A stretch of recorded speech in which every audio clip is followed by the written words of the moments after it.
sa awit 8. Ikawalong awit.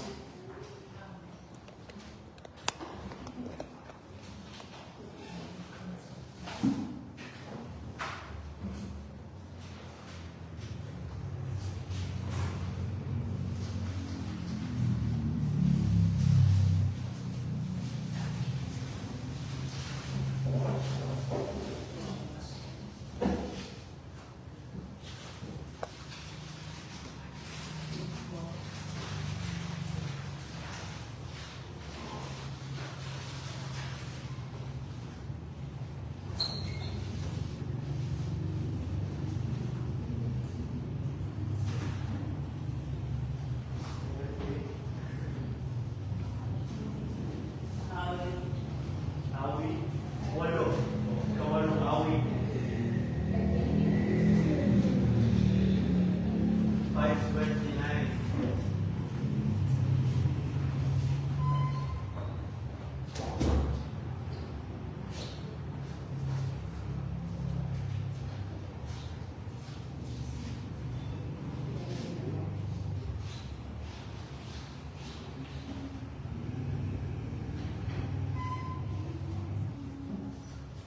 Po, basahin po natin ang awit, ikawalong awit. Panginoon, manalangin po muna tayo. Panginoon, salamat po sa inyong biyayang pagsama sa amin sa nagdaang linggo. Iba't ibang karanasan, iba't ibang mga pangyayari sa bawat isang buhay po na nandito ngayon, lalo na sa buhay ng mga anak ninyo. Alam ko po na buong katapatan mo kami sinamahan, buong katapatan, buong pinagkaloob ang lahat ng aming mga pangangailangan. Kaya hindi magbabago, Panginoon, na ang katotohanan na ikaw ay karapat-dapat po namin pagpunihan at pasalamatan. Mula sa pinakamaliit na pangyayari sa buhay po namin hanggang sa pinakamalaki, Panginoon, wala kang pinapalampas. Wala kang nakakalimutan. Wala ka, Panginoon Diyos, na napapabayaan. Salamat po, Panginoon, dahil meron kang sariling paraan para kami ay kalinahin, para kami ay ituwid, para kami ay gabayan sa aming buhay. Salamat dahil ganoon ka ng Diyos sa amin. At hindi ka ng Diyos. Ikaw ay Ama, hindi mo mga Diyos. Salamat, Panginoon. Tulungan mo kami ngayon mga sa inyong mga salita na patuloy na dumaloy ang pagpupuri sa puso at isipan po namin. Hindi namin, Panginoon, mahila pabalik ang karapatan mo at po ninyo na tumanggap, Panginoon, ang pagpupuri nito, ganitong klaseng pagpupuri. Kaya, Panginoon Diyos, ilusan po kami sa umagang ito. Sa pangalan ni Jesus. Amen. Awit 8. Ikawalong awit. Kanta ni David upang awitin ng punong mga awit. O Yahweh na aming Panginoon, sa buong mundo'y tunay kang dakila. Iyong papuri abot sa langit. Pinupuri ka ng mga bata't bagong silang. Ikaw ay nagtayo ng isang tanggulan, kaya natahimik ang lahat ng iyong kaaway. Pinagmasdan ko ang langit na gawa ng iyong kamay. Pati ang mga buwan, pati ang buwan at mga bituin na iyong inilagay. Ano ba ang tao upang iyong pahalagahan? Ano ang anak ng tao upang iyong pangalagaan? Nilikha mo siyang mababa sa iyo ng kaunti. Pinuspos mo siya ng dangal at ng luwalhati. Ginawa mo siyang pinuno ng lahat ng iyong nilikha. Sa lahat ng mga bagay, siya ang iyong pinamahala. Mga tupa at kawan, pati ang mga mababagis, lahat ng ibong lumilipad, at mga isda sa karagatan, lahat ng nilikhang nasa karagatan. O Yahweh na aming Panginoon, sa buong mundo'y tunay ka. Kung nasundan niyo po yung pag-iisip dito ni David sa awit na ito, mapapahinto kayo at mapapaisip kayo doon sa sinabi niya sa verse 3. At sana, hindi ko alam kung nangyari na rin sa inyo ito minsan. Sabi niya, pinagbasdan ko ang langit at mga gawa ng iyong kamay. Ang gaganda. Hanga-hanga. Walang katulad. Walang makakagawa sa Panginoon. At lahat ng ginagawa ng mga nilikha niya, nabanggit ko ito doon sa inyo. Lahat ng iyon, ginagawa nila kung anong dinisenyo sa kanila ng Diyos. Kumikinang, sumisinag ang araw sa umaga, sa gabi ang buwan, ang mga bituin sa gabi, umiinip ang hangin. Lahat ng iyon, iniuutos ng Diyos. At dahil iniutos ng Diyos at sinusunod nila, naluluwalhati ng Diyos. Perfecto ang pagsunod nila sa pagkakalikha sa kanila ng Diyos.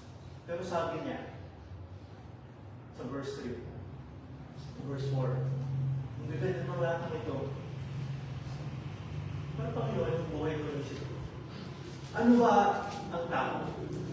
Ano ba ang tao upang iyong pahalagahan? O ang anak ng tao upang iyong pahalagahan?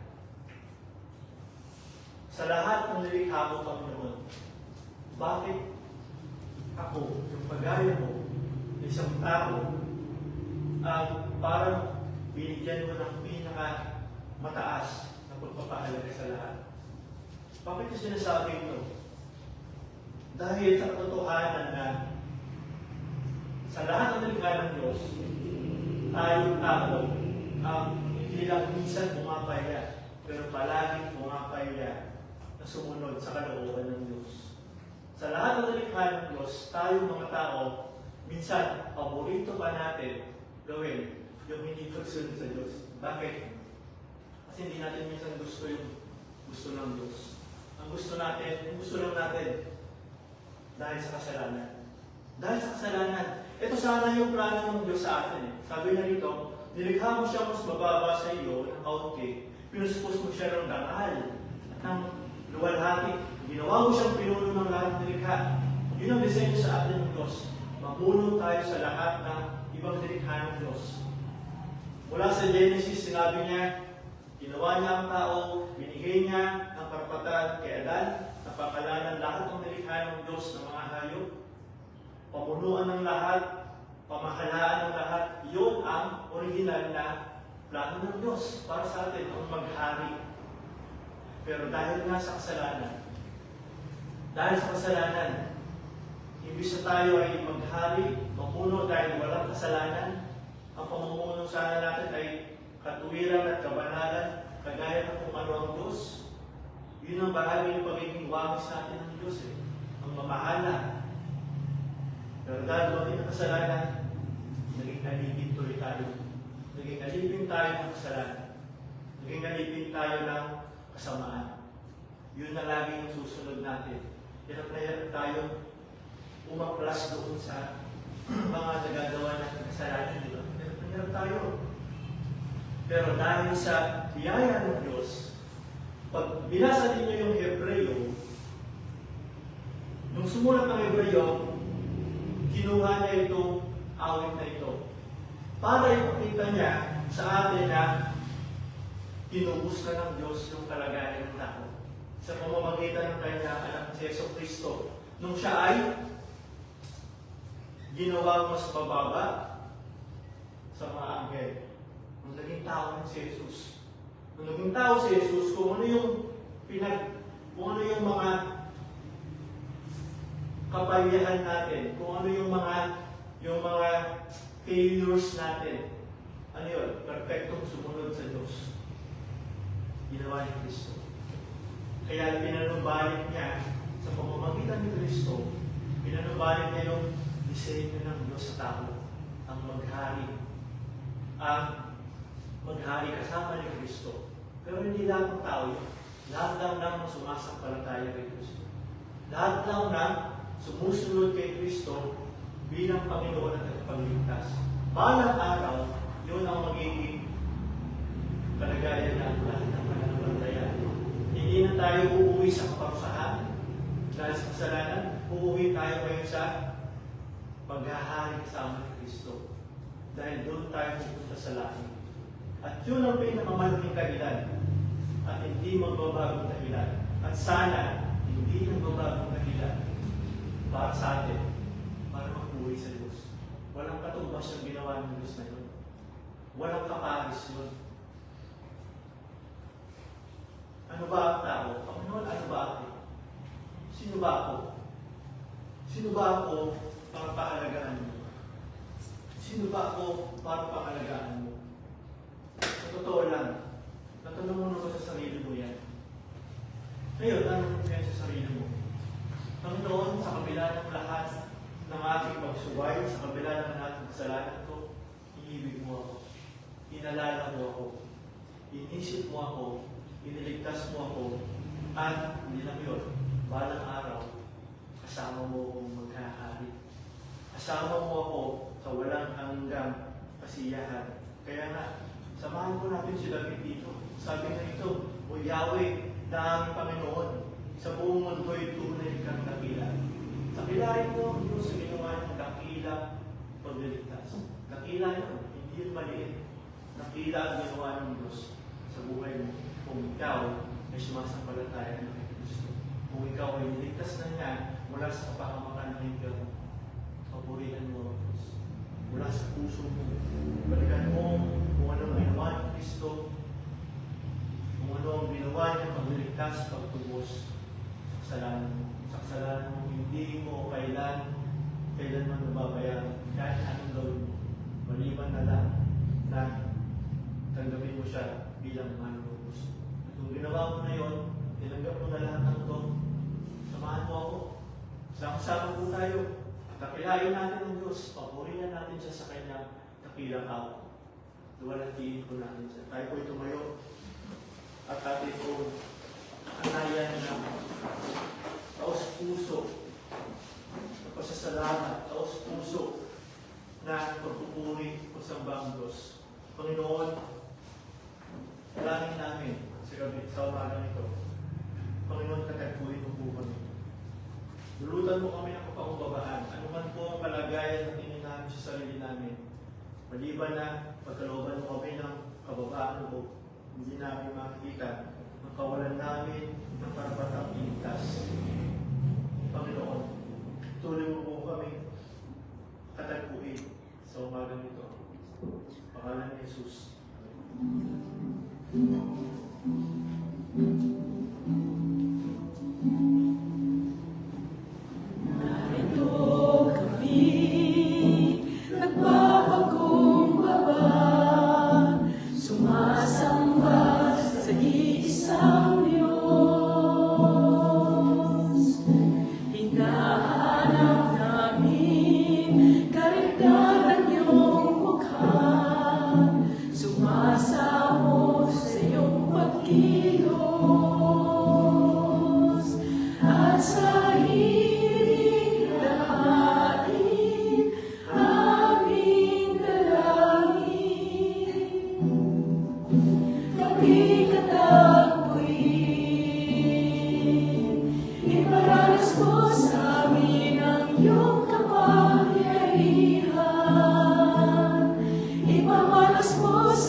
Iparanas mo sa amin ang iyong kapangyarihan. Iparanas mo sa amin ang iyong kalwalhatian. Hanggang ang aming kaluluwa'y mapuspos ng lubusan at sa aming kalagitnaan ay bumaba ang kalangitan. Dakila ang iyong ngalan. Iparanas mo sa amin ang iyong kapangyarihan. Ipamalas mo sa amin ang iyong kalwalhatian. Hanggang ang aming kaluluwa'y mapuspos ng lubusan at sa aming kalagitnaan ay bumaba ang kalangitan. Dakila ang iyong ngalan. Panginoon, puspusin mo po kami ng pagnanais na makatagpo ka sa umagang ito. Punuin mo kami ng kasawigan, Panginoon. Ikaw, Panginoon Diyos, ang palaging maging lahat para sa amin. Dahil ikaw ay sapat at ang kaloob mo sa amin ay sapat, kumpleto, Panginoon. Wala na kaming naanap na iba. Ikaw nga, Panginoon, ang aming kalahatan. Tanggapin mo po ang aming pagpupuri sa inyo.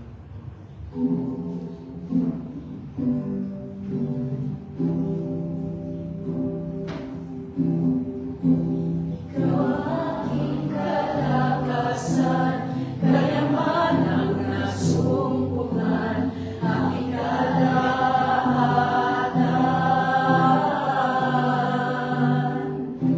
Yaman ka na natuklasan, ang iwan kay kabaliwan, hindi kita iwan.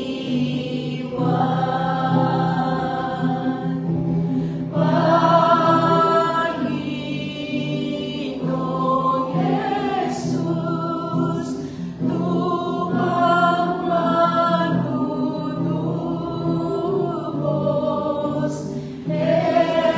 Jesus, aming Diyos, nala'y purihin. Sa lako'y iyong dinala, pinasan mong aking hiya, pinupuri kita. Tuwing ako ay nadarama, ako'y iyong dinadala, Diyos kang mapagsinta.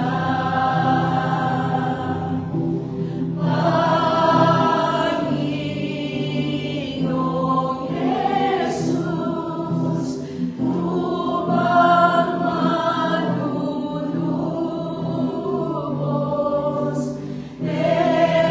Jesus, aking Diyos, nala'y purihin.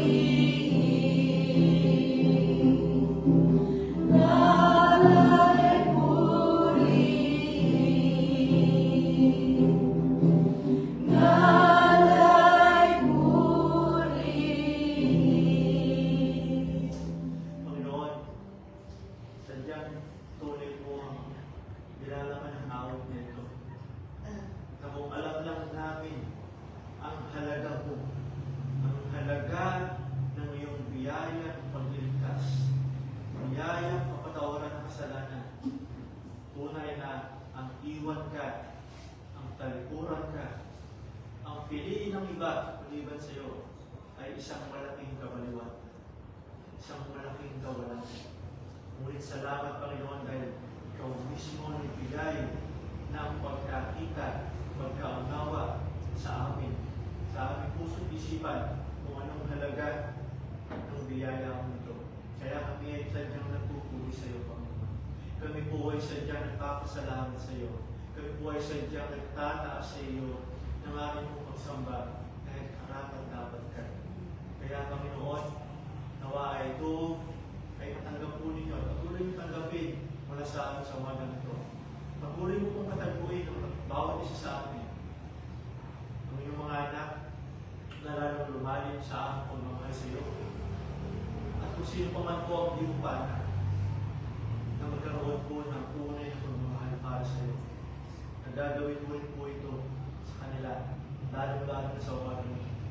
Sa biyaya po ninyo, Panginoon, patuloy po namin pinatakila, patuloy po namin pinataas, ang inyong nakila, mapagmahal, at walang hanggan na karapat-dapat papurihin ang pangalan. Sa pangalan ng aming Panginoong Jesus. Amen. Good morning po sa inyong lahat. Good morning. Magkamayan po tayo, mag-usapan po tayo. Diyan.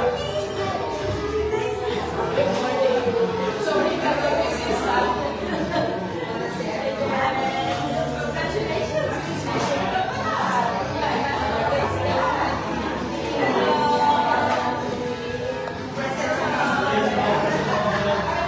Kamsat. Sorry ulit kahapon.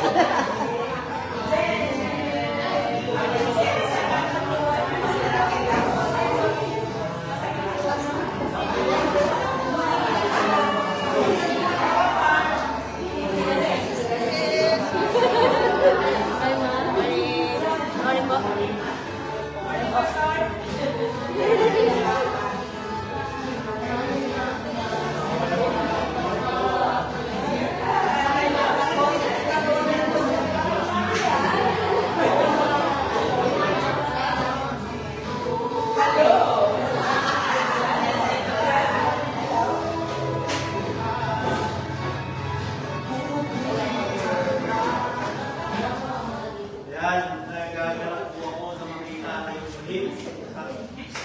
Namiss ko po kayo. Nakita ko kayo last week, pero sa screen lang po ng laptop ko eh. So, hindi ko kayo mamaya, hindi ko kayo makawakan. Hindi nyo maalam na nandun ako eh. Diba? Hindi nyo ako nakita, pero nakita ko po kayo. Pabiyaya ko ng Panginoon. So, welcome po sa ating pananambahan ngayon. Sunday na ito. Guiding Life. Tinitignan ko wala pong bagong mukha.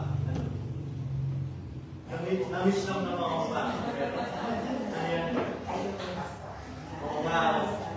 Salamat po sa pag-welcome sa akin.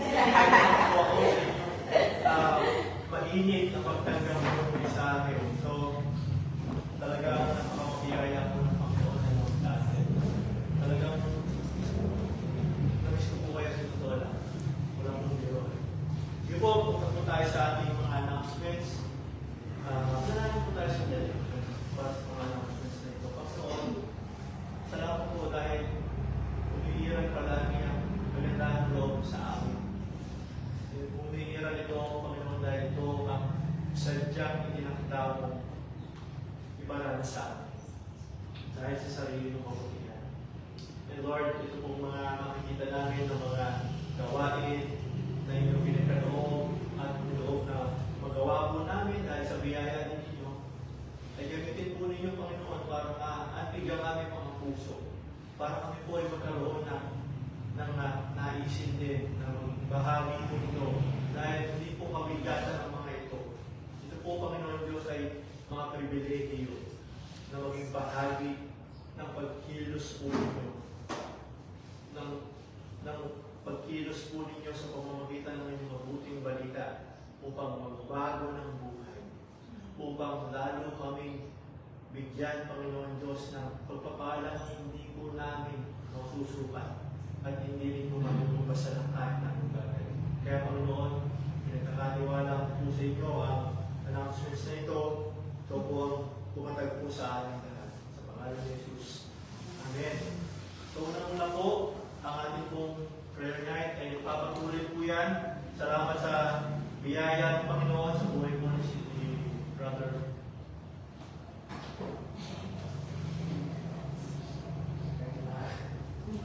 Katalas na siguro sa dali. Okay. So,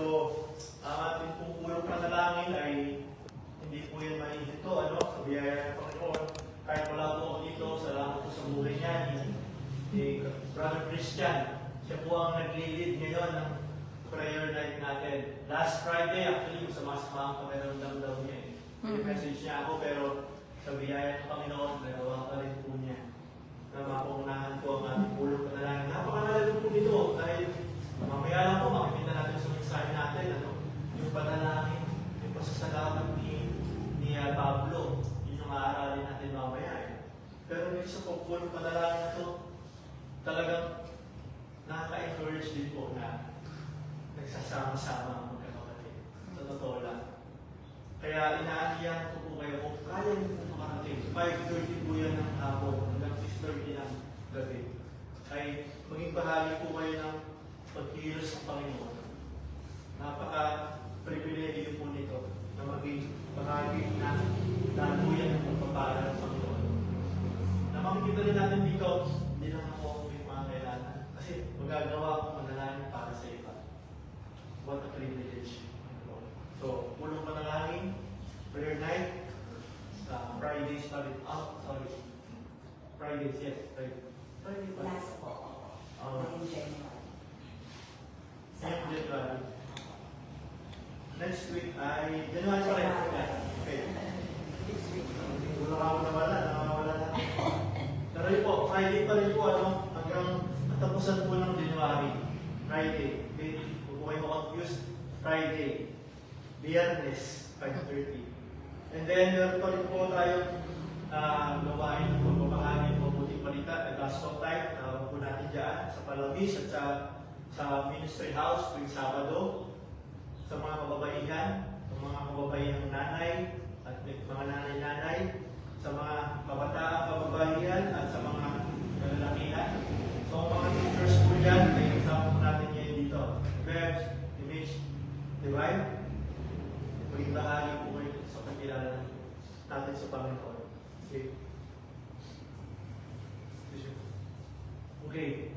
So, ngayon po ay ito po yung ating monthly na schedule na saya sa salo-salo. Fellowship po natin ito, no? Regular na po natin itong gagawin talaga.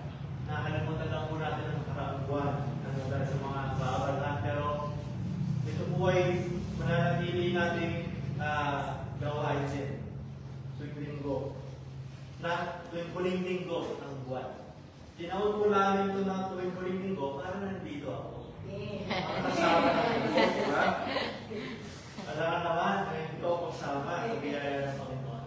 So yun po, pagkatapos po natin mamaya ng mensahe, at mabigyan po tayo ng pagkakataon na magbulay-bulay sa mensahe ng Panginoon. Mag-stay po tayo ng sandali. Meron po tayong simpleng programa din. Para po pagkakataon din po yun para lalo tayo magkakakilala. Hindi yung pagkatapos, uwi na agad tayo. Sayang pa naman, di ba? Minsan lang po sa isang buwan. Kaya yan ko po kayo na magkakilala mo po tayo. Nang hindi tayo nabubulog. Pagkain. Sa biyaya ng Panginoon. Salamat po sa napakalaking grasya sa atin ng Panginoon. So, yung mga mag-birthday naman po, sino po mag-birthday dito ngayon? O nag-birthday na ngayon hanggang sa darating po na katapusan ng buwan. Sabado. January 31. Pero na. Wala pa rin. Okay. Okay lang. Wala namang cake yan, ba? Wala pa sisira. Okay. Pero,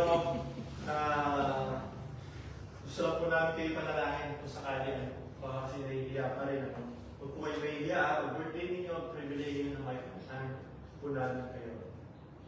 So, yun lang po yung mga announcements natin. At again, hindi ko po maipaparating sa inyo kung ano talaga yung nararamdaman ko sa mga kasama ko. Sa totoo lang. Tayo po yung manalangin para sa mensahe ng Panginoon.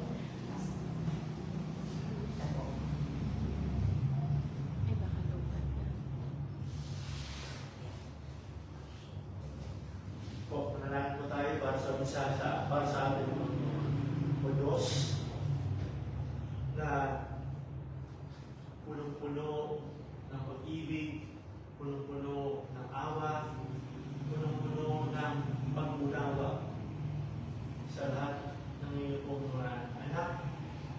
Salamat po po Diyos sa panibagong araw na pinagkaloob sa amin.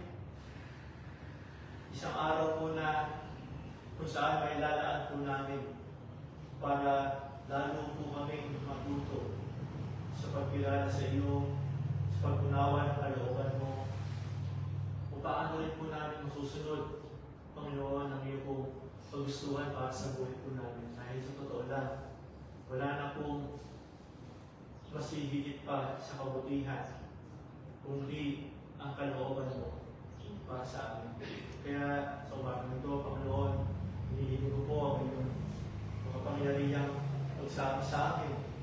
Madama po namin ang inyong pagmamahal sa pamamagitan ng pagtuturo po ninyo sa amin mula sa inyong mga salita. Madama po namin, Panginoon, ang inyong naisip na kami po ay mapasa iyo sa pamamagitan po nitong mensahe nito. Madama po namin, Panginoon, na hindi ka talaga nagkukulang at ang lahat na nanggagaling sa iyo ay sapat at ganap. Kaya dapat ka namin salamatan. Ito po yung maging tugon ng aming mga puso. Pasasalamat sa pinakamalaking pagpapalang binigay mo sa amin ang inyong mabuting balita. Kaya pinagkakatiwala po namin ang puso at isipan namin, Panginoon.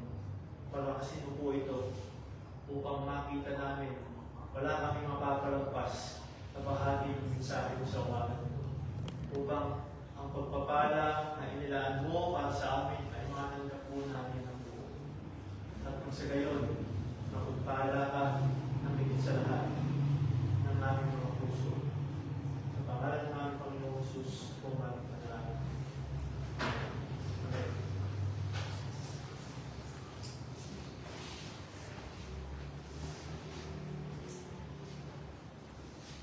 Bukas tayo.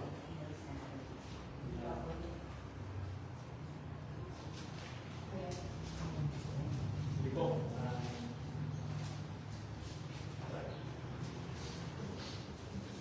Kapag kayo po ay nakakarinig ng magandang balita o magandang pangyayari sa buhay ng kahit na sino, kahit doon sa komunidad, sa pamilya ninyo, ano po yung unang tumatawag sa pansin ninyo? Okay? Pag nakakarinig kayo ng magandang pangyayari sa iba, ano yung unang-unang nagiging tugon ninyo? Ano yung talagang, sabi niya, di ba, yung sabihin nyo, nakikigalang si Ate Bay sa mga tao na yun. Di ba? Hindi ko alam kung gano'n din po yun, di ba? Maaari sige, nagpapasalamat kayo. Okay? Ako po, nagpapasalamat ako kung nakakarinig po ako ng mga balita tungkol sa kahit actually tungkol sa inyo. Pag kami po nag-uusap-usap, totoo lang. Lalo na ngayon, madalas po ako nawawala ngayon dito. So, ang nangyayari po ay nakikibalita na lang po muna ako. So, kung nagbabalita po sila, so, si ano, ganito na. Ganito yung mga nangyayari sa kanila ngayon. Alam niyo po muna namin, ako, personally, ako una ko po nagiging tugon. Panginoon, salamat. Kasi ikaw yung may gawa. Salamat, Panginoon, dahil hindi namin kaya yun. Ikaw lang. Hindi ko alam kung meron ko yung mga ganong klaseng karanasan. Ano yung talagang pinagpapasalamat natin sa mga nababalitaan natin? Mahalaga matukoy po natin kung ano yung tumatawag ng pansin natin kapag ganoon, may mga ganoon tayong naririnig. Kasi nagpapakita po yun ng ating tunay na kalagayan ng puso. Anong nilalaman ng puso natin? Minsan kasi may mga balita na or may mga magaganda namang pangyayari, pero minsan depende kung kapasapasalamat ba yan o hindi. Diba? Minsan pag medyo parang maliit sa paningin natin, okay, good. Wala man na nakabasa, thank you, Lord. Diba? Hindi natin nagagawa yan. Minsan. Lumalabas tuloy kung ano talaga naman ang puso natin. Ano bang priorities ng puso natin? Ang buhay natin. Diba? Ano yung importante sa atin? Lalo-lalo na sa pamamana ng palataya na. Sa mga Kristiyano na. Okay? Ano yung umaantig sa puso natin? Ano yung kailangan mangyari para maantig yung puso mo? At magbulalas yun. Alam niyo yung bulalas? Pag umapaw yun ng pasasalamat. Minsan naka-level eh. Depende pa. Pero dito po sa pagpupuntahan natin na bahagi ng sulat ni Pablo, sa totoo lang, nagbubulalas si Pablo sa pasasalamat. Dahil sa isang bagay. Dahil sa isang bagay lang. Dahil sa mabuting balita. Dahil sa mabuting balita na tinanggap ng mga mananampalataya na gumagawa sa buhay nila at nakikita ng marami, napapatunayan ng marami na talagang buhay sa kanila si Kristo. May mga ebidensya. At kahit si Pablo ay hindi pa niya nakikita itong mga itong mga mananampalataya dito, dahil sabi nga nito sa verse 5, pag binasa niyo yung verse 5 dyan,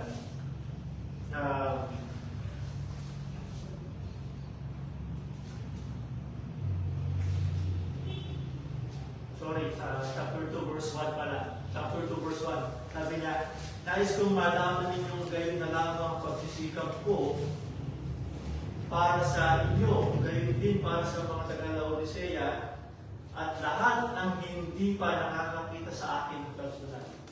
So hindi pa sila nakikita. Pablo at saka itong mga mananampalataya nito, hindi pa nila nakikita si Pablo. Hindi pa nila nakikita itong mga ito. Balita lang na dumarating sa kanya. Remember, nung tinignan natin ito noong unang beses, doon sa background, ibinalita sa kanya ng isang lalaki, pangalan na si Epapras, kung anong nangyayari sa buhay ng mga taga-Colosas. Alam mo ba, Pablo? Mula nung narinig nila ang mabuting balita, grabe yung ginagawa sa kanila ng Diyos. Ganito na yung mga nangyayari sa kanila. At makikita natin dito yung iba. Dito sa Colossus chapter 1, 3 hanggang 8. At yun mismo, yung pinakamalaking pinagpapasalamat ni Pablo. Actually, yun lang ang laman ng pasasalamat na rito. Yun ang pinakatampo. Yun ang pinakasentro. Pinakadahilan. Kung bakit siya nagpapasalamat sa Diyos. Pagkatapos niya silang batiin, pinag-aralan natin ninyo last week, sama si Pastor Manny, yung pagbati niya sa kanila. Ngayon naman, agad-agad siyang tumungo sa pasasalamat. Okay? Dito po sa pasasalamat niya na ito, gusto kong mapansin niyo rito na kung babalikan ninyo yung pinag-aralan natin, meron kailangan ituwid si Pablo sa kanila eh. Di ba? Meron siyang kailangan ituwid dito. Yun na yung dahilan kung bakit pinuntahan siya ni Epapras para sabihin at tumingin ng tulong kay Pablo na Pablo, ito yung nangyayari sa kanila. Magagandang mga resulta ng mabuting balita. Kaya lang, meron kami yung kinakaharap ng problema. Meron iba sa kanila na parang natatangay ng maling aral eh. Meron iba sa kanila dahil sa mga dumating ng mga huwad na tagapagturo, tinuturo kasi nila hindi sapat si Kristo. Kulang si Kristo, kulang pananampalataya kay Kristo. Kailangan dagdagan mo ng gawa, dagdagan mo ng pagsunod sa mga kautusan, dagdagan mo na kailangan meron ka special na marunungan. So hindi kulang si Kristo, kulang pa yun. Ito yung problema namin. Pero kayo sa kanila ganito. Ganito parang mga natatamay na sila. So pero dito, ibis na ituwid agad niya yun. Una niyang ginawa, pinasalamatan muna niya. Sino? Ang Diyos sa ginagawa sa kanila. At sa pamamagitan ng pasasalamat na ngayon, okay, pati yung pasasalamat na ngayon, meron din yung halong pagtutuwid sa totoo lang. Parang natutuwid na rin sila, parang na-address na rin Pablo kung ano yung gusto niyang ituwid sa kanila dito. Sa pamamagitan ng pag-highlight, sa pamamagitan ng pagbibigay diin sa kung ano ang ginagawa ng mabuting balita ng Diyos sa kanila. Binabago nito yung buhay mo. Paano hindi magiging sapat to? Ito pa lang, ang dami ng ginagawang pagbabago sa inyo. Paano magiging kulang to? Kung Ito yung naririnig namin tungkol sa inyo. Kamanghamang kapangyarihan ng mabuting balita. So yun po yung gusto natin makita dito. Kaya nga, sabi ko sa title po natin, masalamahan natin ng Diyos sa Kanyang mabuting balita. Sayang nga, hindi ko na ihabol. Gagawin ko sana yan na pasalamatan natin ng Diyos sa Kanyang kamanghamang ng mabuting balita. Dahil kamanghamang po ang ginagawa dito ng mabuting balita sa buhay nila. At makikita nyo dito, makakarelate din kayo dito. And I pray na mas makarelate pa po yung marami sa atin. Dahil nakikita natin, parang ganyan yung ginagawa sa atin ng mabuting balita. Parang ako yan ganyan din ako eh. Mako-confirm mo ngayon, ay, Kristiyano na ako.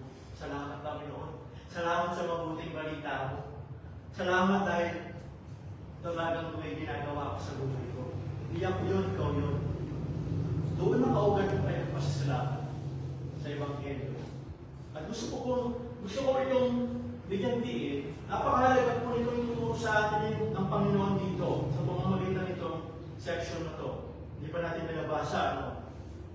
Dahil kung hindi mo alam kung ano ang kamanghamanghang mga bagay tungkol sa mabuting balita ng Diyos, ito yung posibleng mangyari. Hindi mo ma-appreciate. Hindi mo ma-appreciate itong mabuting balita sa paraan na nararapat. Nagaya ng sinabi ko kanina, nakadepende. Hindi mo makita yung laki ng kapakinabang nito eh. Kaya ang liit tuloy ng pasasalamat. Parang ang liit-liit lang ng ginawa ng Diyos. Tuloy. Mahalaga din ito dahil marami naman meron din sa atin or meron sa atin talaga na matagal na sa pananampalataya. Narinig na ito, dati pa. Yung isang problema, nagiging problema ang dami po sa mga tumagal na sa pananampalataya dahil hindi masyadong nare-refresh o nasasariwa ang mabuting balita, lumilipas tuloy yung halaga. Diba? Parang isang gamit sa bahay, noong una, nakita mo siya, ang ganda-ganda, ang ganda nito ilagay dito sa pintuan, para isang kilala ng bahay, ng mga tao. Pero later on, pag tumatagal, baka may makita ka ibang mas maganda, nililipat mo ngayon sa ibang lugar, tapos hanggang sa makabayaan mo na inaalikaw mo na, nawala na yung unang appreciation mo. Nawala na yung unang pagkamangha mo doon sa napakagandang unang nakita mo na bagay niyo. Mabuting balita habang tumatagal. So yun yung gusto ko na maiwasan natin. Or balikan natin. Sa pagbabalik natin dito sa mabuting balita, anong kamanghamang ang ginagawa ng mabuting balita sa buhay ng isang tao? Ma-refresh yun. Mananiwala yun. Makita natin, Panginoon, karapat-dapat kang pasalamatan dahil kamanghamang ka ang mabuting balita mo. Walang ibang makakagawa nito sa akin. Hindi nanay ko, hindi tatay ko, hindi si pastor, hindi sila ate, ikaw lang. Ikaw lang.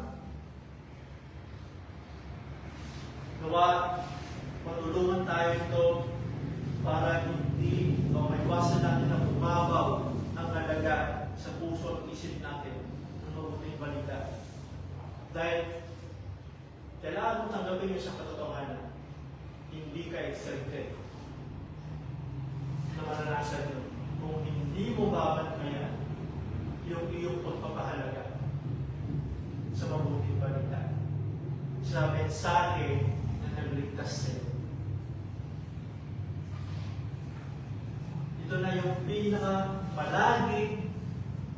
pinakamalaking dahilan para sa iyo salamat sa Diyos. Kahit anong karanasan mo, kahit anong meron o wala, palagi ito may dahilan para salamat sa Diyos. Panginoon, salamat. Salamat. Dahil binago mo yung aking unaharap. Kahit ito yung kalagayan ko sa buhay, alam ko, huwagi ako sa bandang huli. Kasama mo ako Sabi na natin ngayon, di ba, maghahari ka kasama ng Diyos dahil sa kaligtasan. Dapat nitong patuloy na punuin ang ating puso ng pasasalamat sa Diyos. Kagaya ng Pablo dito. Basahin po natin ang Colossus chapter 1, 3 hanggang 8. 3 hanggang 8. Tuwing ipinapanalangin namin kayo, lagi kami nagpapasalamat sa Diyos na Ama ng ating Panginoong Kristo, sapagkat nabalitaan namin ang inyong pananalig kay Kristo, Jesus, at ang inyong pag-ibig sa lahat ng hinirang ng Diyos. Dahil sa pag-asang makakamutan ninyo na inihanda para sa inyo sa langit. Nalaman ninyo ang tungkol sa pag-asa nito nang ipangaral sa inyo ang salita ng katotohanan, ang magandang balita na dumating sa inyo. Ito'y lumalaganap at nagdadala ng pagpapala sa buong daigdig tulad ng nangyari sa inyo mula na marinig at makakuha ninyo ang katotohanan tungkol sa kagandahan loob ng Diyos. Natutunan ninyo ito kay Epapras, ang aming kakagagawa, isang tapat na lingkod ni Kristo at kinatawan ninyo. Sa Kanya namin nalaman ang inyong pag-ibig na naayon sa Espiritu. Ito po.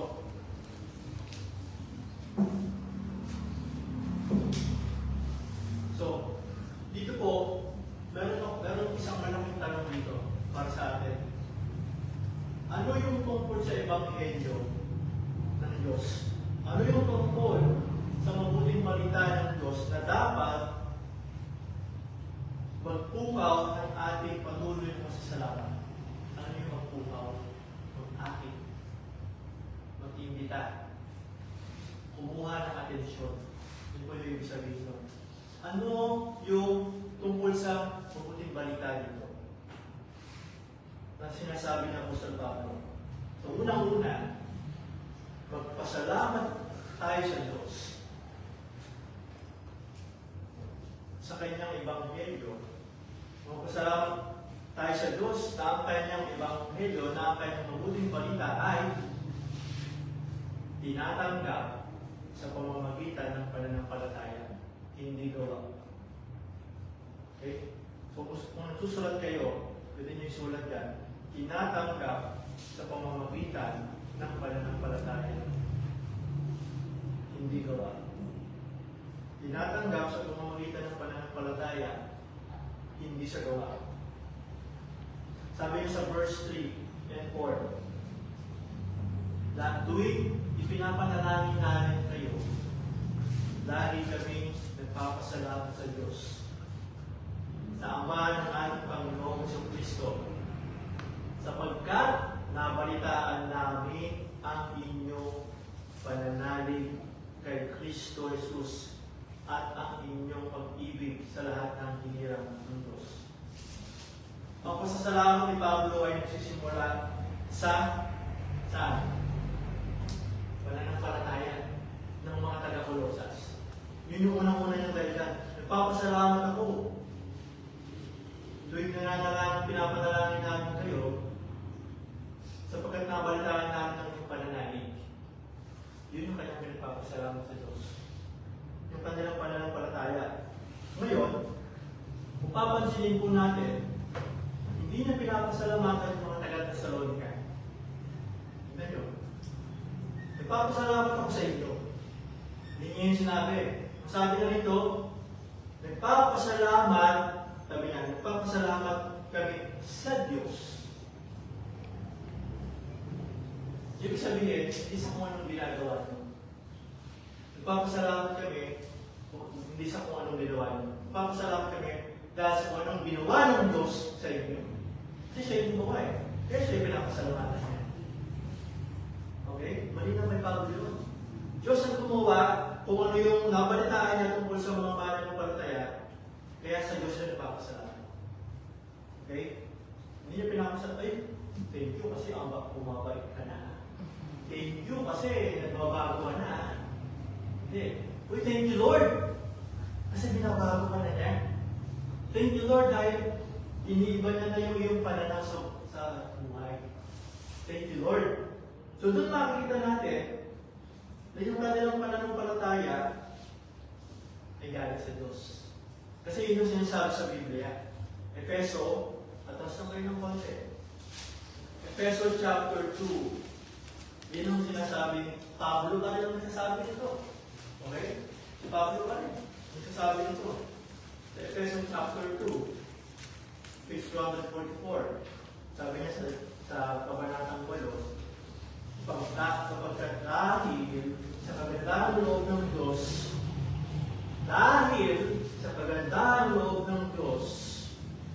kayo ay naligtas sa pamamagitan ng pananampalataya. At ito'y kaloob ng Diyos. Pagtuloy mo pa yan, at hindi mula sa inyong sarili. Wala kayo yan. Wala kayo yan sa sarili ninyo. Wala kayong pananampalataya. Binigay lang yan ng Diyos sa inyo. Yun yung sinasabi na rin sa kanila dito. Ang pananampalataya mismo ay kaloob ng Diyos. At ang mabuting balitang gumagawa sa mga pananampalataya ay galing sa Diyos. Mensahe ng Diyos to. Diyos ang gagamitin ko yung salitang nag-invento. Diyos ang nag-invento nitong mensahe nito. Hindi tao.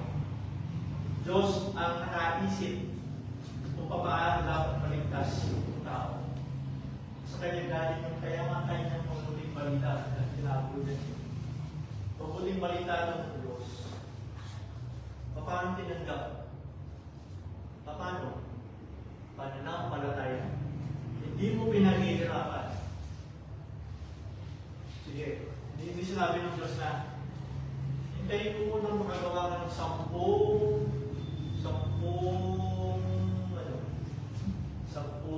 pagsunod sa nanay mo. Kapag 10 ka na, sige, bibigay ko. Pero kapag ikaw, sumuway ka na naman, papawiin ko. Hindi ka na ng Diyos eh. Tinanggap mo yun, tinanggap natin yung pananampalataya, bigay ng Diyos yun. Hindi dahil kung ano yung ginagawa mo. Itong problema, lalo na sa sitwasyon nila. At sa sitwasyon din natin, pareho. Maraming relihiyon sa mundo ang nagtuturo na ang kaligtasan sa pamamagitan ng ano yung tawag mo, ano yung kaya mong gawin. Sundin mo to, di ba? Kung dasal ka ng 10, Santa Maria tuloy na isip. 10 ama namin. Okay? 10 ama namin. Sa Rosario, na minsan gano'n eh. Tapos kapag naudlot, ulit naman. Kasi nawala sa bilang minsan eh. Pinaghihirapan yung kaligtasan. Di ba? Pero sa totoo lang, in the first place, kagaya yung binasa natin sa awit kanina, kung iisipin mo lang, Panginoon, sino ba ako? Sino ba ako para iligtas mo ako? Para ako'y pahalagahan mo? Para ako'y pangalagaan mo? Okay ba yun ha? Pinahalagaan mo ako, binigyan mo ako ng atensyon, tapos inaalagaan mo pa ako. Sino ba ako? Sumusuway ako palagi sa iyo. So, kung gano'n ang mindset mo, unang-una pa lang nakita mo, Panginoon, paano ako maliligtas? So, sinasabi ng Pablo dito, tingnan ninyo to, okay? Tingnan ninyo yung mabuting balitang tinanggap ninyo. Ito pa lang, sapat yan para maligtas kayo. Walang kailangan idagdag yan. Si Kristo, sabi niya dito, pananalig kay Kristo Jesus. Yung pananalig mo kay Kristo Jesus, sapat yan. Hindi kagaya ng ibang sinasabi nila na kailangan gawin mo to, kailangan gawin mo muna to, o kaya, sige, manampalataya ka kay Kristo, pero kailangan dagdagan mo yan. Hindi po pwede yan lang. Kulang yan. Kumuha ka ng sapat na mabubuting gawa. Sundin mo ng sapat yung utos. Magsagawa ka ng sapat na ritual. Di ba? Kaya alam niyo yun, ang dami niyo yun na by works eh.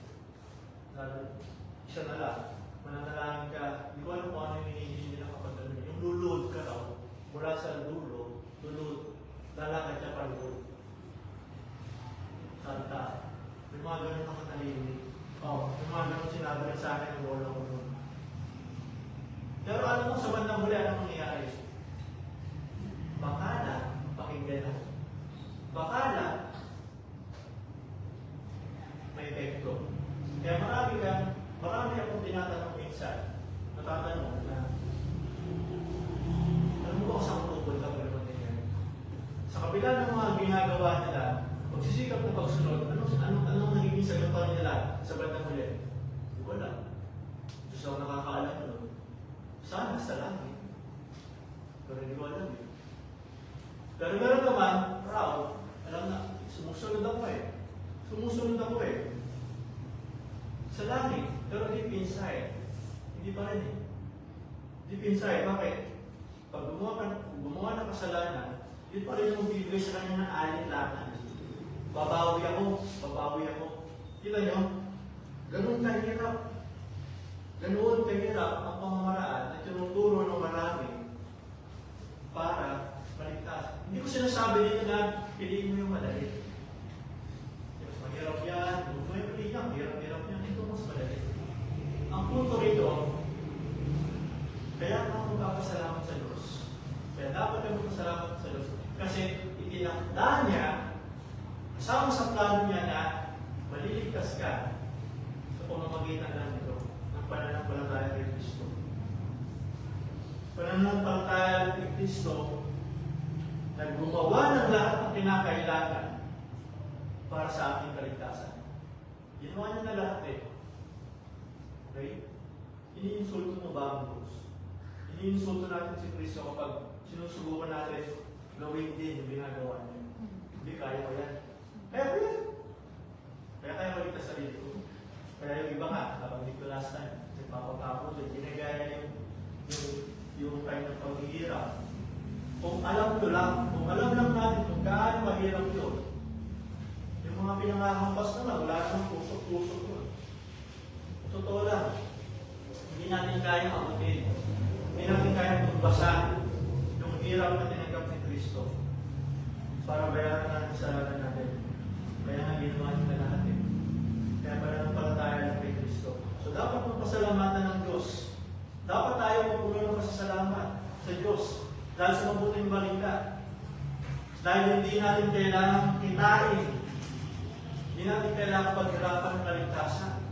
Sabi sa 2 Korinto chapter 5 verse 21, hindi nagkasala si Kristo, ngunit alang-alang sa atin, siya ituring na kasalanan upang sa pagkipag-isa natin sa Kanya, maging matuloy tayo sa harap ng Diyos. Yung katuwiran na kailangan mo na kay Kristo, ibibigay na lang yun sa'yo. Tapos, hindi rin natin, dapat tayong magpasalamat sa Diyos dahil hindi rin natin kailangan mag-alangan. Kung sapat ba yung ginawa ni Kristo? Sapat ba yun? Parang, hindi kaya walang pala. Hindi, kumpleto ang ginawa ni Kristo. Sa Hebreo chapter 9, verse 28. Hebreo chapter 9, verse 28. Kung hindi naman po kasundan sa mga pagkakataon na ito, marinig man lang po itong mga salita na binabasa natin mula sa Biblia. Hebreo chapter 9, verse 28. Gayon din naman, si Kristo ay minsan lamang inihandog upang pawiin ang mga kasalanan ng tao.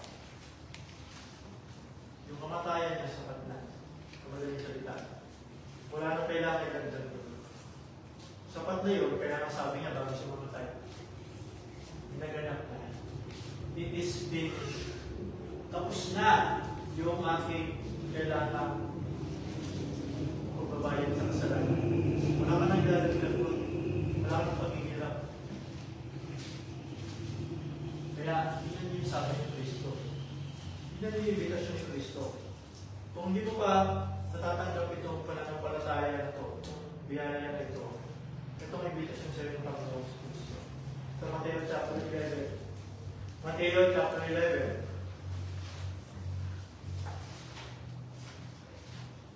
Napakaganda ng invitation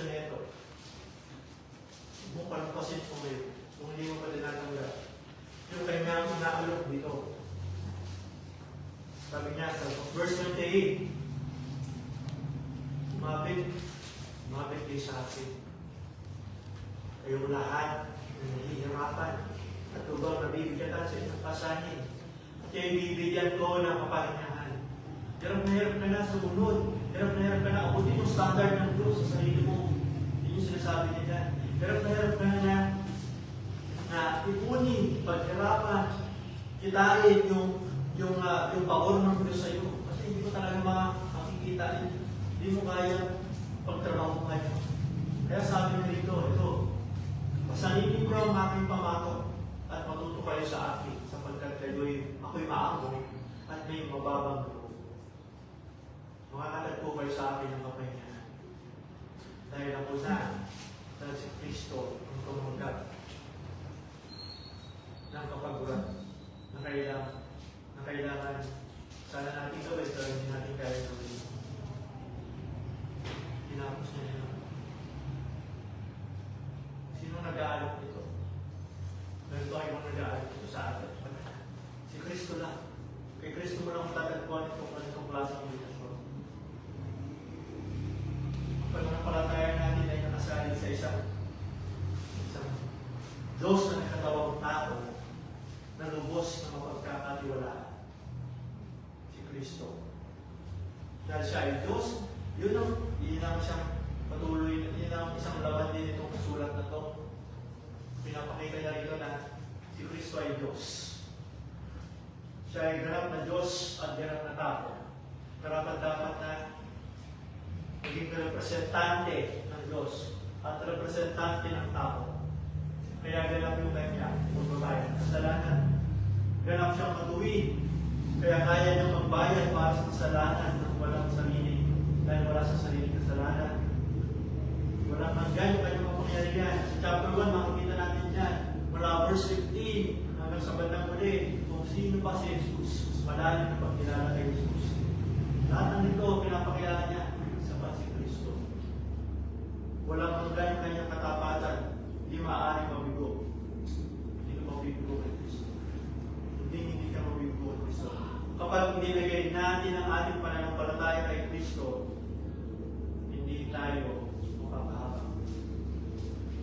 Dapat natin pasalamatan ng Diyos na ang nagliligtas na pananampalataya ay hindi kailangan bayaran. Ibigay lang ng Diyos. Kailangan mo lang gawin pagkukuwala. Tiwala na sapat na yung ginawa ni Kristo. Pagsisihan mo yung kasalanan. Pagsisihan mo yung pagsisikap mo na ligtas yung sarili mo patay. O kaya yung pagbaliwala mo dito sa mabuting balita ni Kristo. Tinatawan-tawanan mo lang ito dati. Pagsisihan mo yun. Kung binabaliwala mo lang ito dati, pagsisihan mo yun. Dahil makakatanggap ka ng pangako mula sa Diyos. Yun ang pangako niya. Pasalamatan natin ng Diyos na ang kanyang mabuting balita ay nag-aalok ng kaligtasan sa pamamagitan ng pananampalataya, hindi gawa.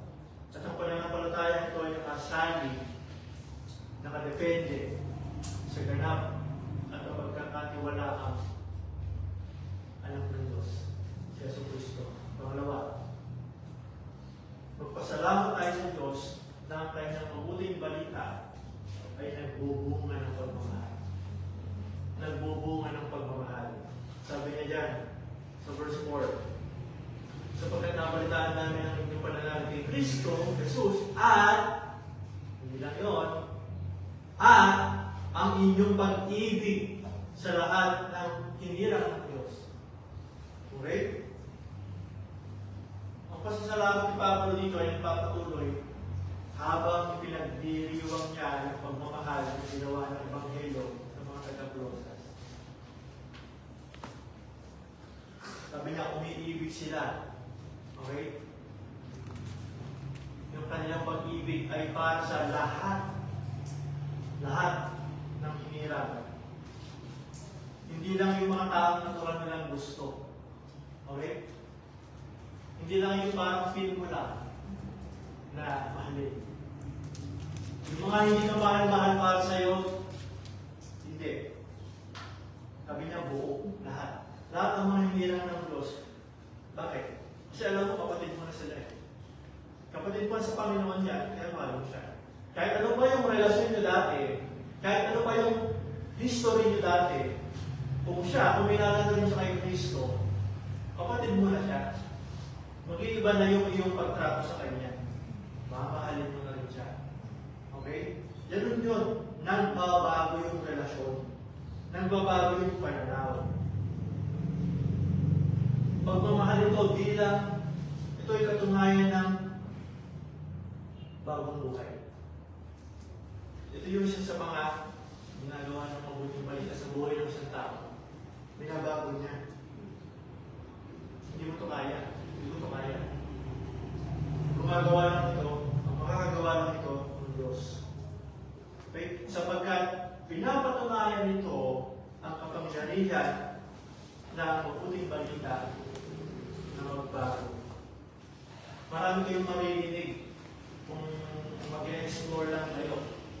Marami na mga ex-convict dati. Dahil may mga prison, kasi may mga prison ministry, may mga pastor, may mga mananampalataya na pupunta sa mga preso para magturo ng mabuting balita. At nababago talaga sila. Hindi dahil sa sarili nila, pero dahil din sa mabuting balita. Kahit sa sarili mo na lang. Okay? Hindi ko lang sa inyo kung kayo minsan mindset na sana wala pa naman yan at wala na magiging na kagaya ngayon. Meron tayong salo-salo. Diba?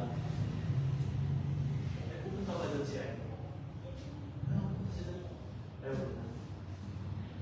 Huwag na lang, hindi na ako kasama. Next time na lang, pag hindi na lang sa pupunta. Yung mga ganun mga pag-iisip pa rin ng iba eh.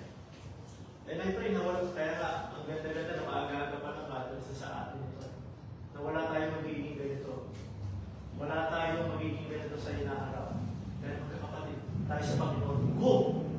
Tinanggap mo na si Kristo bilang Panginoon ng Pagkakas. Yun na yung relasyon natin. Okay? Para sa isang bahay, hindi mo pwedeng iwasan yung kapatid mo. Dito lang lang sa iba para maiwasan mo yung kapatid mo. Pero hindi ito pwedeng mangyari. Imposible. Di ba? Ganun din sa atin. Sabi ni Juan, sa sulat niya, sa unang Juan, chapter 3, verse 14, nalalaman natin na tayo ay lumipat na mula sa kamatayan tungo sa buhay sapagkat iniibig natin ang mga kapatid. Nagkakaroon ng pagmamahal sa dating hindi mo mahal. At hindi mo na tinitingnan kung ano yung ugali niya. Dahil yung pagmamahal mo na yun, tutulak sa iyo para ipanalangin siya, para magbago. Dahil alam mo, hindi niya kayang baguhin sarili niya. Hihingin mo sa Diyos, Panginoon, baguhin po siya. Paano mo ako binabago? So nakikita niyo yung napaka-praktikal na ginagawa ng mabuting balita. Babaguhin niya yung puso natin. Babaguhin niya kung ano yung dati nating pagkatao. Iniiba niya yun. At mababalitaan yun ng iba. Kagaya ng nangyari sa mga taga-Colosas na nakarating kay Pablo yung tungkol sa kanila. Hindi maiiwasan ng tao ipamalita kung ano yung nangyayari sa iyo na maganda. Hindi nila maiiwasan na ipamalita yun. Alam mo ba kung anong ginagawa? Mula nung narinig nila, nung sinabi niya na nananampalataya sa Kristo, marami niya pagmamahal niya sa iba. Ang dami praktikal ng pamamaraan para pinapakita na may pakita niya yung pagmamahal. Marami kahit minsan, kahit siya na yung mawalan. Dati siya yung nauulan sa bila. Yun, sa uli na lang, mauna na yun. Okay lang ako, sapat si Kristo sa akin. Hindi lang sa tinapay na bubuhay. Wow! Diba? Kumakain ka kasi ng salita ng Diyos. Hindi yung mga binabago sa atin ng Panginoon. Okay? Kailangan natin ito. Dapat natin pasalamatan ang ating Diyos para sa mga pagbabago ito. Hindi. Hindi. Hindi simple ito. Yung magbago ka mula dito hanggang dito, papunta rito, at mas maganda yung sa kagandahan ng pagbabago, hindi maliit na bagay yun. Nakakailang New Year's resolution ka na ba? Na hindi matubad-tubad. Kasi, sa words, pumamagitan lang ni Kristo. Hindi niya lang tayo sinalaya sa ating mga kasalanan, kundi binago pa niya yung puso natin. Hindi niya lang tayo binago sa ating walang hanggang patutunguhan, kundi sa ating kasalukuyang karakter. Okay? Ito yung maganda rito. Ngayon pa lang, may ebidensya na. Nasa langit ka pupunta. Ngayon pa lang, hindi mo pwede sabihin na, pag tinanong ka, saan ka pupunta? Pinamatay ka. Wala. Masasabi mo na. Kasi yung sinasabi niya nito eh. At nakikita yun sa'yo. Ngayon pa lang, sigurado ka na, sa langit ako pupunta. Bakit? Dahil sa ginawa ni Kristo sa buhay ko. Binabago niya ako. Inaayon niya yung buhay ko sa pamumuhay sa langit. Ito yun. At may ebidensya. Nakikita mo ba? Meron ka witness. Kaya sigurado ka. Pangatlo, magpasalamat tayo sa Diyos na ang kanyang ebanghelyo, kanyang mabuting balita ay nagdadala ng buong pag-asa. Buong pag-asa. Basahin natin yung verse 5. Dahil sa pag-asa ng makakauntan ninyo na inihanda para sa inyo sa langit. Tignan niyo yung salitang nahil. Okay? Parugtong niya ng verse 4. Nabalitaan namin pananalig ang inyong pananalig kay Kristo at ang inyong pag-ibig sa lahat ng hinirang ng Diyos. Mula nung nanampalataya sila, ito yung naging epekto sa kanila. Kaya nagkaroon sila ng pag-asa, makakauntan nila kung ano yung itinadaan ng Diyos para sa kanila sa langit. Yung biyaya ng Diyos sa kanila. So ito yung dahilan kung bakit nagagawa nilang mahalin ng iba. Ito yung dahilan kung bakit nagagawa nilang palampasin kung ano man yung limitasyon ng isip nila patungkol sa ibang tao. So bandang huli, makikita-kita naman tayo sa langit. Hindi naman lang may iwasan ko eh. Wala naman ako ganyung pag-iisip. Iwasan ka. Kasi mahalin na kita ngayon. Ngayon pala, di ba? Makakatanggap pa ako ng reward sa Diyos. At dahil doon, hindi ka na rin maghihintay ng kapalit sa ginagawa mo. Kasi nga, yung pag-asa mo na yun, hinihintay mo yun, hindi dito, sa langit. Alam mo na nakahandaan na yun para sa'yo sa langit. Kahit hindi ka ma-rewardan dito, kahit hindi mabalikan, kung may balik sa'yo kung ano yung ginagawa mo mabuti, okay lang. Ginagawa ko para sa Diyos. Ginagawa ko dahil mahal kita. Dahil kapatid kita. Dahil minalaman ng Diyos. Huwag ka magkalala. Hindi mo babantayan mo reward ko sa langit. Reward ng Diyos. Kaya okay lang. Ganun yung nangyayari sa atin dito. Kaya dapat natin pasalamatan ng Diyos para sa pag-asa nito. Alam po sa isang mundo na puno na ng kawalan ng pag-asa, to the point na nagsusuicide pa yung iba. Magpapakamatay. Kasi wala na makitang pag-asa. Sa isang mundo po na puno ng walang kawalan ng pag-asa, pagkamilo, ang mabuting balita lang, wala na iba ang bibigay sa atin ang pag-asa hindi nangyayari. Kasi hindi nakadepende yung pag-asa mo kung anong nangyayari sa iyo. Nakadepende yung pag-asa mo kung anong sinabi ng Diyos na ibibigay niya para sa iyo. Yun yung sinasabi ni Pablo dito. Yun yung kanila atensyon. Yun yung kanila focus. Pero kailangan nilang paalalahanan ni Pablo din sila. Kasi may mga turo, ibang pumapasok eh. Kaya anong sabi niya dito sa chapter 3, ipagkayo natin isa, chapter 3. Chapter 3 ng Colossus. Sabi niya, yamang binuhay kayo muli, nakasama ni Kristo. Ituon ninyo ang inyong pag-iisip sa mga bagay na nasaan? Nasa langit na kinaroroonan ni Kristo. Na nakaupo sa kanan ng Diyos. Okay? Nasa trono ni Kristo. Ang mga bagay na panlangit ang isa-isip ninyo. Hindi ang mga bagay na panlupa. Sapagkat namatay na kayo at ang inyong buhay ay nakatago sa Diyos kasama ni Kristo. Nandun si Kristo, ang buhay mo nandun. Wala na rito. Kaya wala ngayon sa iyo yung pressure at yung talagang pag-aasa mo sa mga bagay sa mundo dito. Kasi nandun na yung focus mo. Hindi naman ito bahay ko. Matatanggapin yung reward mo na sa Diyos. Okay lang. Kahit hindi ako ma-reward na dito.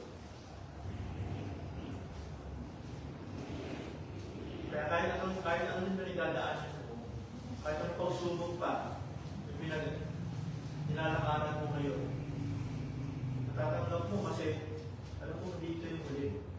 This is not the end of my life. This is not the end of the world. Meron akong totoong buhay. Ang kailangan ko lang gawin, maging matapat ako ngayon. Panginoon, tulungan mo. Kita mo pati yung pananalangin mo, mag-ibay. Panginoon, salamat dahil inaalis mo po yung damdamin ko para sa mundo ito kasi hindi ito yung bahay ko. Inaalis mo, Panginoon Diyos, yung aking pagkawili sa mga bagay sa mundo ito.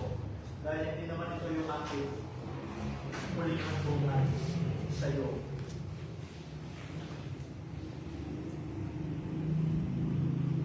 Buhay na walang hanggan. Buhay na walang hanggan. Ito ang meron ka at ako mula sa Diyos. Ito yung pag-asa mo palagi. At kita ninyo yung pag-asa na to, may epekto to. Binabago man ito ngayon pala.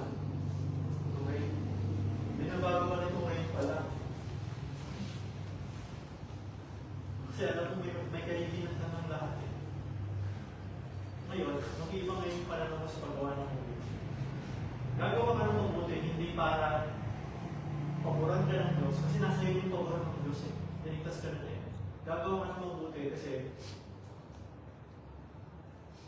alam mo na, hindi mo man matanggap yung blessing or hindi man sa iyo maulian. Ang tawag na maulian. Hindi man yung maibalik sa iyo. Alam mo na, merong reward ng Diyos para sa iyo. Nandoon kasi yung pananaw, nandoon yung focus mo sa langit. Pang-apat, maputok po tayo. Ito na buwan. Tutok na ba kayo? Hindi pa naman, no? Pang-apat, pasalamat sa ayon sa Diyos dahil ang Ebanghelyo ang katotohanan. Ang Ebanghelyo ang katotohanan. Or nagtuturo ng katotohanan. Tingnan niyo yung verse 5 pa rin, yung bandang huli. Nalaman ninyo ang tungkol sa pag-asa ito, kita niyo ang dugtong-dugtong yan. Kaya ka naman, nung nanampalataya ka, nagkaroon ka ng pagmamahal sa iba. Kaya nagagawa mo yung pagmamahal dahil meron mong pag-asa. Pag-asa na hindi nakalagay sa mundo. Kundi bigay naman ng mabuting balita. At nalaman mo lahat ng ito, kung narinig mo ang mabuting balita. Sabi niya dito, nalaman ninyo tungkol sa pag-asa nito na ipangaral sa inyo ang salita ng katotohanan, ang magandang balita na dumating sa inyo. So, parang synonym or yung kasing kahulugan ng magandang balita ay salita ng katotohanan. Ito yung totoo. Ito yung totoo. Yung mensahe ng magandang balita, ang laman niya, pag-asa, at ang dulot niya, pagbabago. Tinawag ni Pablo ng salita ng katotohanan, ang mabuting magandang balita na nagpapahiwatig na maraming maling paraan. Maraming kasi numalingan. Ito ang katotohanan. Yun ang gusto niya rin. Pagyan din dito. Ito ang salita, ang, yung sinabi ito, ito ay nalalaman ninyo ang tungkol sa pag-asa ito nang ipangaral sa inyo ang salita ng katotohanan. Narinig nyo itong mensahe ng magandang balita. Saan nyo pala matanggap? Dahil lahat ng ibang narinig ninyo, hindi katotohanan. Walang ibang katotohanan. Walang ibang katotohanan kung yan sinasabi ng mabuting balita. Ano katotohanan nyo? Yung mga katotohanan na hirap tayo ng gabi minsan, makasalanan ka. Yung ginagawa mo, makasarili. Na wala tayong iniisip kundi sarili natin. Yun yung katotohanan. Wala ibang mensahe masasabi sa iyo. Sasabihin ng iba sa iyo, mahal ka ng Diyos. Gusto niya ibigay sa iyo lahat. Lahat ng pagpapala sa mundo, nakalaan para sa iyo. Para bang ito na yung paghuling kalihin at ito na yung pinakahuling. Dito lang sa mundo. Hindi katotohanan. Again, naaral natin dati. Diba? Ang katotohanan, kasama yun para makatanggap na ng totoong kapayapaan. Kailangan mo unang malaman mo ng katotohanan tungkol sa iyo. Para matanggap mo kung ano talaga yung kapayapaan na nagagaling sa Diyos. Makasalanan ka. Kailangan mo makipagbagi sa Diyos. Dahil ang Diyos na lang. Hindi na katotohanan. Kailangan mo maging maayos. Sa pinaka-mahalaga, kailangan mo makipag-Diyos. Walang kang mag-Diyos. Diyos lang. Kasi sa Kanya nagagaling ang buhay. Lahat na kailangan mo sa Kanya magagaling. Yun ang katotohanan na mahirap tanggapin ng maraming tao. Pero dahil dito, nung matanggap nila yung katotohanan na yun, nung matanggap mo yung katotohanan na yun, doon mo nakita yung pag-asa. Doon pala nagkaroon ng pag-asa. Sabi ni Jesus, ako ang daan, ako ang katotohanan at ang buhay. Walang makakarating sa Ama kundi sa pamamagitan ko. Ito yun. Wala nang ibang pwedeng magsabi niya, kundi siya lang. Dahil siya ang katotohanan. Dapat natin pasalamatan ng Diyos na hindi tayo iniwan ng Diyos na bahala ka. Hanapin mo kung anong totoo. Hanapin mo kung ano ang magliligtas sa iyo. Total, nagkasala ka. Total, tinaligunan mo ko. Ay bahala ka. Pasalamatan natin ng Diyos dahil hindi na lang niya sa atin yung katotohanan. Hindi niya inayaan na meron ka kung saan-saan. Pag nakita mo pagod na pagod ka na sa akin ng sa iyo, hindi. Kaya ka napapagod. Ano bakit? Kaya tayo napapagod kasi pinipili pa rin natin yung gusto natin. Yun lang naman yun eh. Pinipili natin yung gusto natin kung anong paraan natin, hindi yung paraan ng Diyos. Eh nandiyan na ang paraan ng Diyos eh. Tagal-tagal na. Kaya dapat magpasalamat tayo sa Diyos dahil nagbibigay siya ng sigurado sagot sa pinakapalaking problema at problema ko. At ang sabi sa English, yung pundasyon na ito ay hindi siya yung sinking sand. Hindi siya yung gusali na itinayo sa buhanginan. Di ba ang buhanginan pag natuyo, nag-iwa-iwala yan. Tama? Lahat ng itayo mo dyan, kung puro buhanginan, bubuho pa rin yan. Bubuho at bubuho. Pero yung katotohanan ito, hindi kailan nagbubuho yan. Dahil nakatayo yun sa matibay na pundasyon. Sino? Ni Kristo.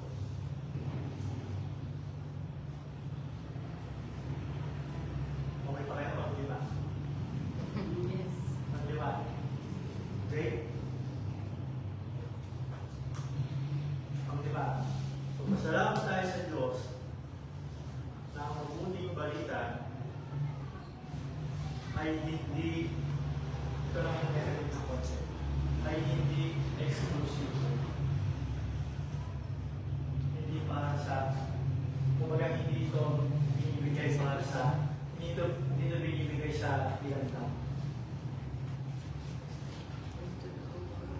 sabi niya rin sa verse 6, ito'y lumalaganap at nagdadala ng pagpapala sa buong daigdig. Buong daigdig. Kahit gaano pa kasama yung bansa na to, pinapadala pa rin ng Diyos doon yung mabuti pa rin. Hindi, binibigyan pa rin niya ng pagkakataon na marinig kung ano yung katotohanan. Okay? So may aspeto na binigay na sa iyo yung sagot, nasa sa'yo na lang yung tatanggapin mo o hindi. Accountable ka ngayon. Ibig sabihin na mananagot ka. Hindi ko na sa iyo yung sagot eh. Hindi mo po pwede sabihin sa Diyos na, ay, hindi ko alam. Hindi ko alam na gano'n. Kung alam ko lang, kasi sana ginawa ko na. Hindi, alam mo.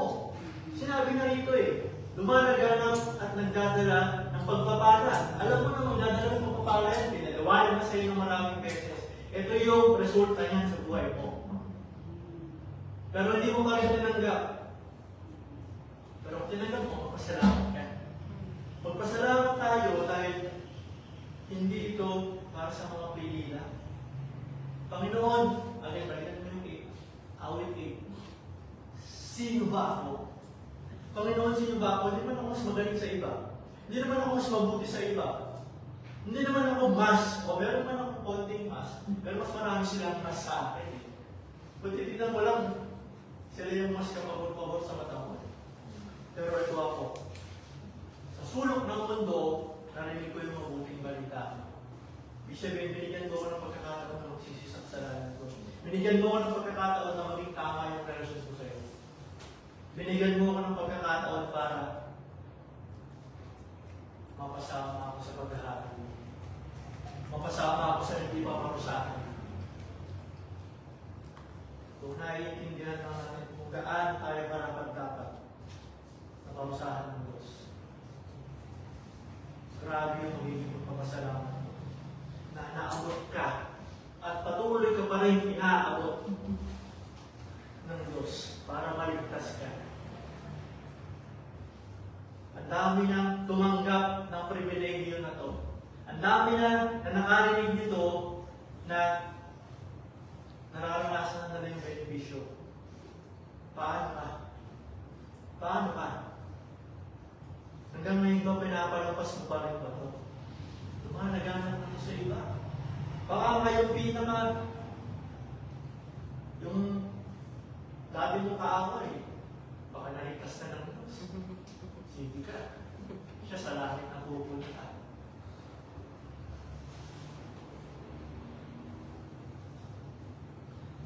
Napakalaking dahilan para magpasalamat.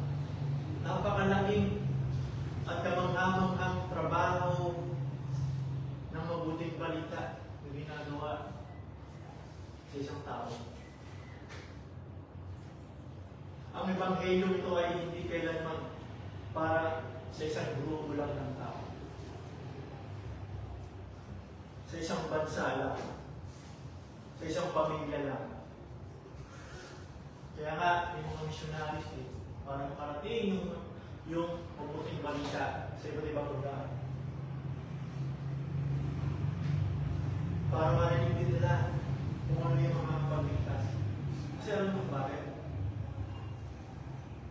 Kung hindi yung mabuting balita, kung hindi ito lang, kung hindi ito lang yung paraan para maligtas ka, hindi mo kailangan magpadala sa iba't ibang lugar. Dami namang palang paraan. Kaya kasi hindi na lang, kaya kailangan ipadala yung ibang tao sa ibang lugar kasi hindi nila marinig ito. Kailangan nila marinig ito. Dahil yun lang yung mga kapag-ligtas sa kanila. Ipapasalamat si Pablo na inabot sila ng mabuting balita. Inabot sila ng Diyos. Naalala ka ng Diyos. Inaalala ka niya. Iligtas ko si ano. Pero wala pang natuturo ngayon doon ng mabuting balita. Papadala ko ngayon. Para marinig niya. Kita niyo ba? Kita niyo yung kagustuhan ng Diyos, yung pagmamahal ng Diyos dito.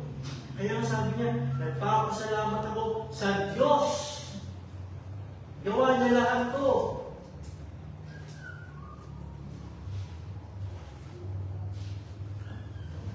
Kung alam lang natin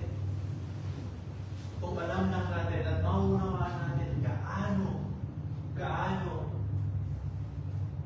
ang pagmamahal ng Diyos. Hindi ito simpleng balita lang. Sabi ni Pablo sa Roma chapter 1 verse 16, kahit hindi nyo nailipat yung Biblia, pakinggan nyo lang yung sinasabi na ito. Hindi ko ikinahihiya ang mabuting balita, kahit ito yung dahilan kung bakit siya pinagbabato, pinapahirapan ng iba, hinuhuli ng iba, kinukulong, kahit ito yung dahilan kung bakit siya nakaranas ng napakarami siyang natutak ng paghihirap sa buhay.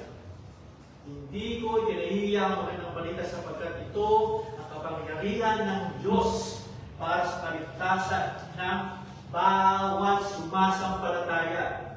Unay sa mga Hudyo at gayon din sa mga Griego. Ibig sabihin nun, hindi lang para sa mga Hudyo ito. Para sa lahat ng mundo. Lahat ng mga hindi Hudyo. Sa manampalataya ka kay Kristo.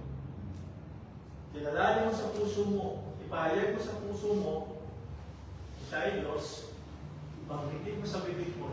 Ipahayag mo. Huwag kang mahiya. Sabi mo, huwag kaya mo ulit balita. Ipahayag mo sa bibig mo. Oo, nananampalataya ako kay Kristo.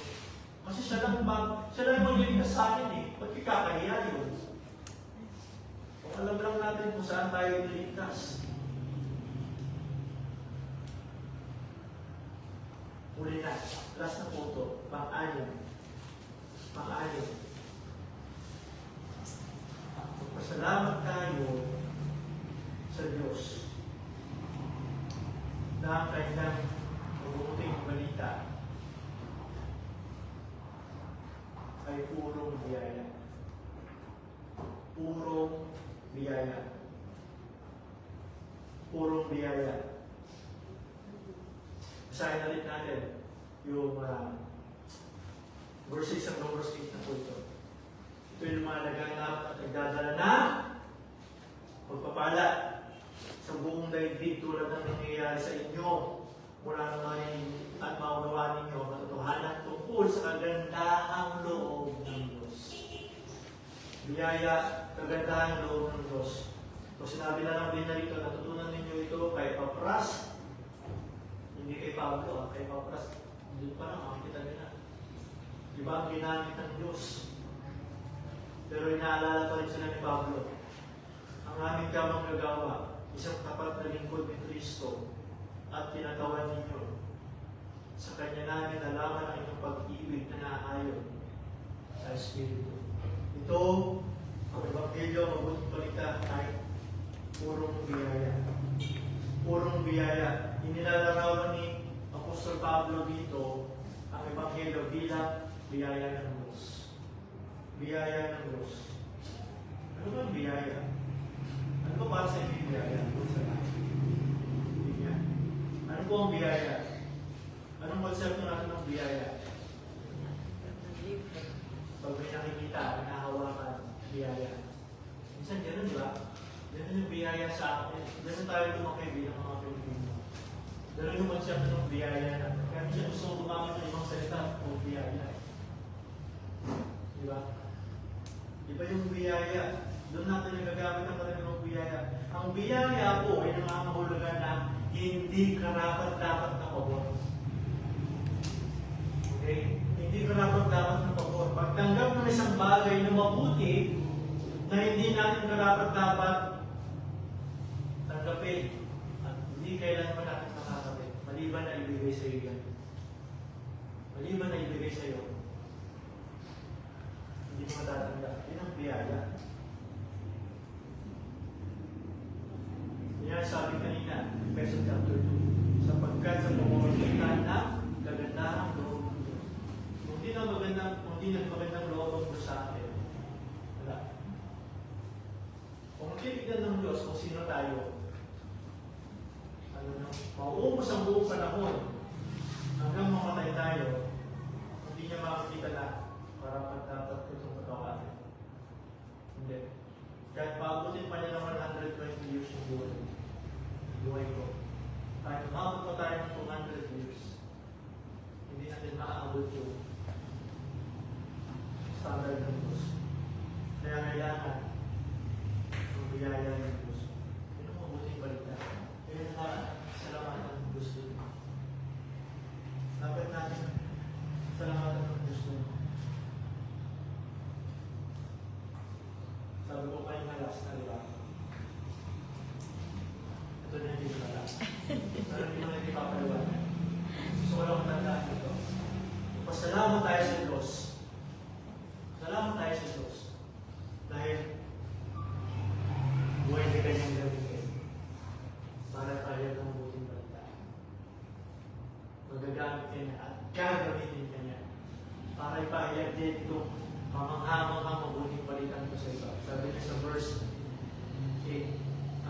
ganun. Natutunan ninyo ito kay Epapras. Ginamit ang Diyos, kaya niya nalaman mo. Gagamitin ka rin ng Diyos. Gagamitin ka ng Diyos sa pamilya mo, sa kaklase mo, sa mga mahal mo sa buhay, sa kahit sino. Pwede kang gamitin ng Diyos para ipahayag din ito. Dahil, at lalo-lalo naman yung buhay mo ay nababalitaan na itoong may pananalig kay Kristo at may pag-ibig sa lahat ng tao. May ebidensyang nakikita ang tao sa iyo. May ebidensya silang nakikita na yung mensaheng ibibigay mo sa kanila, binago ka nga. At papaguhin din sila. Tatanggapin nila yun, hindi rin dahil sa sinabi mo. Sa kalooban ng Diyos. Ganun pa rin yun. Babalik at babalik tayo. Diyos pa rin ang gagawa. Pero, huwag mong palampasin yung pagkakataon na gamitin ka ng Diyos para ipahayag yung pangangako ng balita ito sa iba. Sa mahal mo sa buhay. Salamatan natin ang Diyos. Salamatan natin ang Diyos dahil sa kanyang habang-habang ng balita. Tayo ko yung dalangin. Pagod Diyos, salamat po dahil patuloy kami pinapaalalahanan ng salita mo na ikaw lang ang may kakayahan, ikaw lang ang may kapangyarihan, ikaw lang, Panginoon, ang may kakayahan na gawin at baguhin kami. At salamat dahil hindi mo ito inilihim sa amin. Hindi mo inilihim sa amin kung ano ang katotohanan para kami po ay mapabilang sa kaharian mo. Salamat, Panginoon, dahil yung katotohanan din ito, ang mabuting balita po ninyo, ay hindi lang po pang hinaharap. Kahit po ngayong kasalukuyan, ay napapakinabangan po namin ang kapangyarihan nito dahil binabago kami nito. At patuloy kami binabago nito. Kaya, Panginoon, dalangin ko po, Panginoon, at dalangin ko naman din ang bawat isa sa amin dito, na palagi kami napupuno ng pasasalamat dahil sa mabuting balita na ito. At Panginoon, unang-una dahil nararanasan din po namin yung mga kapangyarihan ng mabuting balita na narinig namin ngayong umaga. Salamat dahil gawa mo lahat ng ito. Sa iyo talaga lahat ng pasasalamat. Puspusin po kami ng pasasalamat na kagaya nito ang kay Pablo.